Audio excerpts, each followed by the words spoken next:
월드 이 브리핑입니다. 먼저 불가리아입니다. 중국이 지난달 30일부터 불가리아 국민에 대한 무비자 입국을 허용한 데 대해 불가리아가 크게 환영했습니다.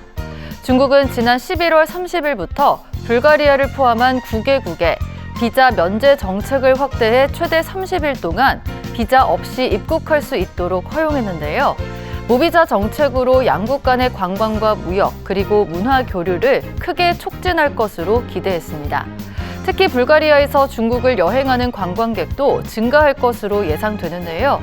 2024년 3분기 외국인의 중국 입국 건수는 818만 6천 건으로 전년 동기 대비 48.8% 증가했으며 이 중 절반이 무비자 정책을 이용한 것으로 나타났습니다.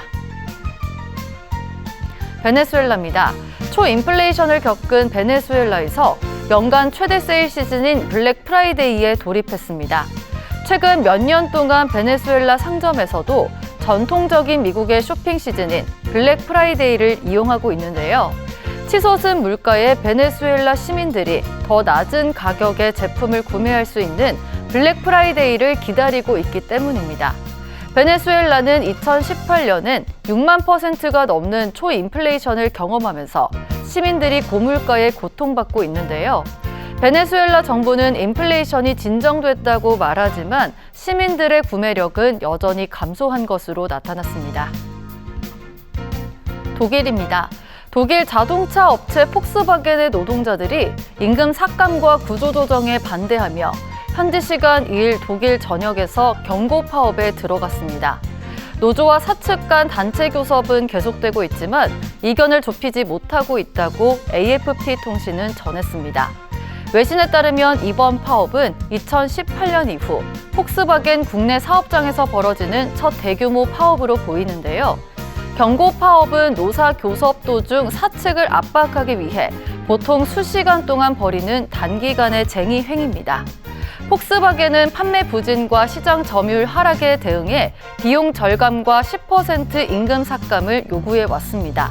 또 독일 내 공장 10곳 중 최소 3곳을 폐쇄하고 수천 명의 근로자 해고를 추진했지만 노조는 공장을 계속 가동해야 한다는 입장입니다.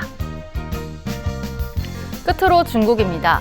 중국에서 열린 국제농업무역박람회에서 무역계약 체결액이 236억 위안에 달하는 것으로 나타났습니다. 중국 남부 광둥성 광주어시에서 열린 20일의 중국 국제농업무역박람회에 10만 명이 방문해 이 중 5만 명이 구매까지 이뤄졌는데요. 이번 행사엔 올해 주빈국인 카자흐스탄을 포함한 15개국 60여 개 기업이 수백 종의 농산물을 선보였습니다. 특히 중국 당국은 이번 박람회에 농업 역량 강화에 관한 포럼과 함께 지역의 농산물 홍보 행사 등 여러 행사도 마련했는데요. 트럼프 전 대통령의 재선 성공으로 미국의 대중제재 강화 우려가 나오는 상황에 중국은 지난달 국제수입 박람회를 개최하는 등 다자 간 무역 협력을 강조하고 있습니다. 지금까지 월드이 브리핑이었습니다.